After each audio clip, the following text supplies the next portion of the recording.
Romains chapitre 4. Que dirons-nous donc d'Abraham, notre ancêtre? Qu'a-t-il obtenu par ses propres efforts?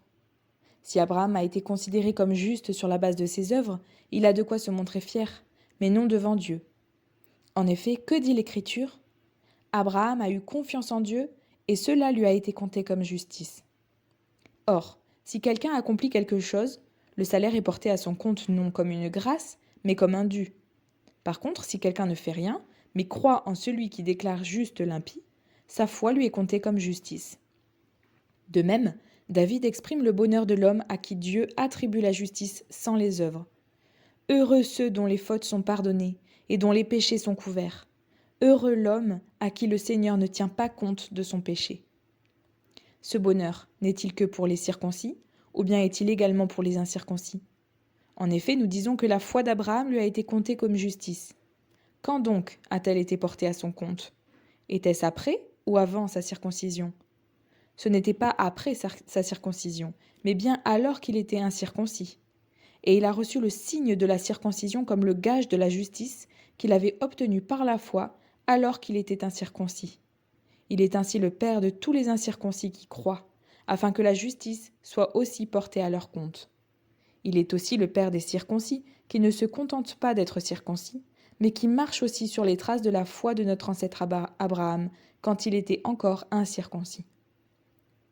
En effet, ce n'est pas par la loi que la promesse de recevoir le monde en héritage a été faite à Abraham ou à sa descendance, mais c'est par la justice de la foi. Car si l'on devient héritier par la foi est dépourvue de sens, et la promesse sans effet. En fait, la loi produit la colère de Dieu, puisque là où il n'y a pas de loi, il n'y a pas non plus de transgression. C'est donc par la foi que l'on devient héritier, pour que ce soit par grâce et que la promesse soit assurée à toute la descendance, non seulement à celle qui dépend de la loi, mais aussi à celle qui a la foi d'Abraham. En effet, Abraham est notre Père à tous, comme cela est d'ailleurs écrit, « Je t'ai établi Père d'un grand nombre de nations ». Il est notre Père devant le Dieu en qui il a cru, le Dieu qui donne la vie aux morts et appelle ce qui n'existe pas à l'existence.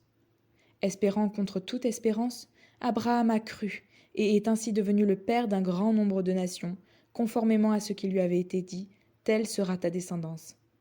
Sans faiblir dans la foi, il n'a pas considéré que son corps était déjà usé, puisqu'il avait près de 100 ans, ni que Sarah n'était plus en état d'avoir des enfants. Il n'a pas douté, par incrédulité, de la promesse de Dieu, mais il a été fortifié par la foi et il a rendu gloire à Dieu, car il avait la pleine conviction que ce que Dieu promet, il peut aussi l'accomplir. C'est pourquoi cela lui a été compté comme justice. Or, ce n'est pas pour lui seulement qu'il est écrit que la foi a été portée à son compte, mais c'est aussi pour nous.